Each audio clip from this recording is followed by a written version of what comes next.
Assalamualaikum warahmatullahi wabarakatuh.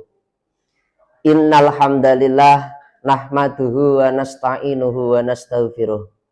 Wa na'udzu billahi min syururi anfusina wa min sayyiati a'malina. May yahdihillahu fala mudhillalah wa may yudlilhu fala hadiyalah. Asyhadu an la ilaha illallah wahdahu la syarikalah wa asyhadu anna Muhammadan abduhu wa rasuluh. Allahumma shalli wa sallim ala sayyidina Muhammad wa ala alihi wa sahbihi wa man tabi'ahum bi ihsanin ila yaumiddin, amma ba'd. Pemirsa Kisra yang dirahmati Allah Subhanahu wa taala. Kita sebagai umat Islam tentu mengerti dan memahami bahwa doa merupakan kunci yang sangat penting untuk menggapai segala sesuatu dan tujuan bagi kita semuanya. Dalam suatu hadis yang disampaikan oleh sahabat Ali bin Abi Thalib, Rasulullah Shallallahu Alaihi Wasallam bersabda, "Ad-du'a'u silahul mu'minin." Doa itu merupakan senjata orang-orang yang beriman. Dalam suatu riwayat yang lain dikatakan bahwasanya doa itu juga merupakan tiangnya agama. Bahkan sholat yang kita laksanakan 5 waktu, subuh, zuhur, asar, maghrib, dan isya, secara esensial makna sholat itu adalah ad-du'a, yang artinya adalah doa. Tetapi yang perlu menjadi perhatian bagi kita semuanya adalah bagaimana cara agar doa-doa yang kita lantunkan, yang kita langitkan, betul-betul diterima dan dikabulkan oleh Allah Subhanahu wa taala. Islam mengajarkan kepada kita tips and trick untuk membuat doa kita itu dikabulkan Allah Subhanahu wa taala. Di antaranya yang pertama adalah kita senantiasa memakan makanan, meminum minuman, dan mengenakan pakaian beserta benda-benda lain yang masuk dalam kategori baik.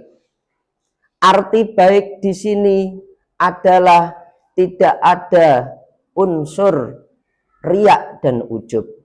Riya itu merupakan sikap pamer. Ujub merupakan sikap di mana kita merasa lebih baik, lebih mulia daripada orang yang lain.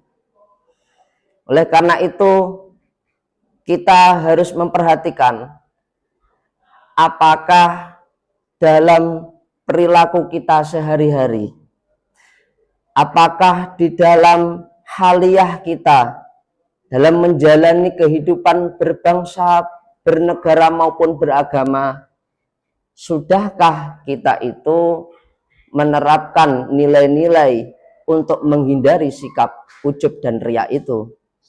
Banyak sekali contohnya, seperti kita bijaksana untuk bersedekah.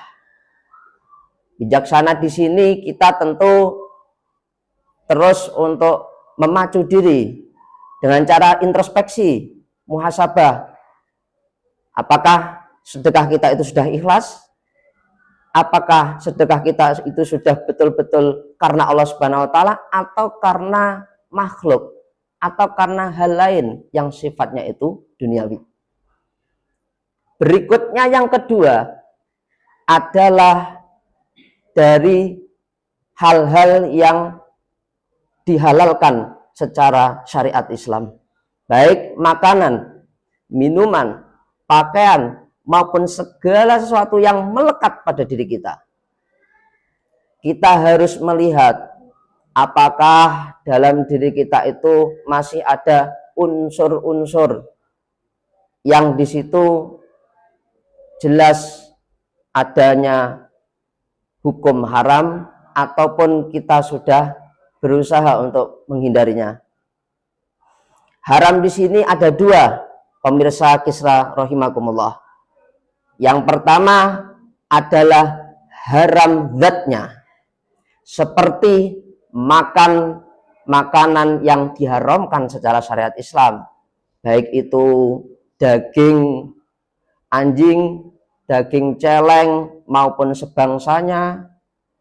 Kemudian minuman-minuman yang diharamkan seperti minum khamr dan yang sebangsa khamr yang beralkohol yang lain, maupun pakaian yang sekiranya itu menimbulkan atau menampakkan aurat kepada orang yang lain, itu tentu harus dihindari.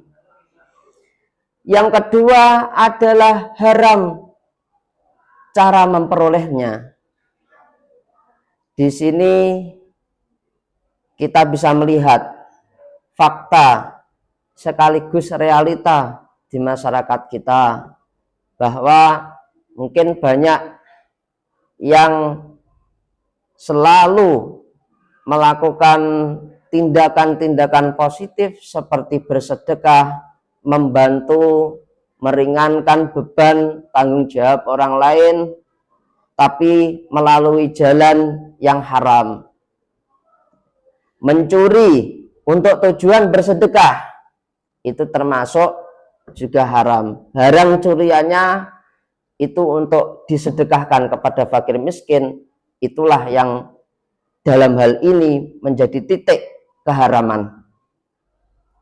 Maka kalau kita sudah memantapkan diri dan mengevaluasi diri bahwa yang halal itu halal, yang haram itu haram, yang baik itu baik, yang buruk itu buruk, insya Allah doa kita yang sudah benar-benar kita lantunkan tentu diterima oleh Allah Subhanahu wa Ta'ala. Tinggal kita tunggu waktu saja Allah mengabulkan doa-doa kita. Pemirsa Kisra yang dirahmati Allah Subhanahu wa Ta'ala, dijelaskan pula di dalam surat Al-Baqarah ayat 172. Allah Subhanahu wa Ta'ala berfirman, ya ayyuhalladzina amanu kulu min thayyibatin ma razaqnakum washkuru lillahi in kuntum iyyahu ta'budun.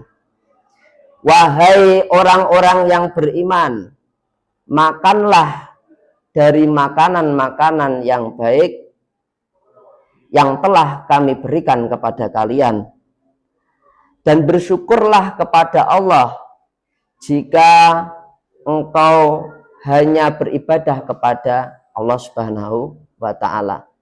Ayat ini sebagai penegas untuk kita selalu berusaha bekerja dengan cara dengan cara dan untuk mendapatkan hasil yang halal yang diridhoi oleh Allah Subhanahu wa Ta'ala.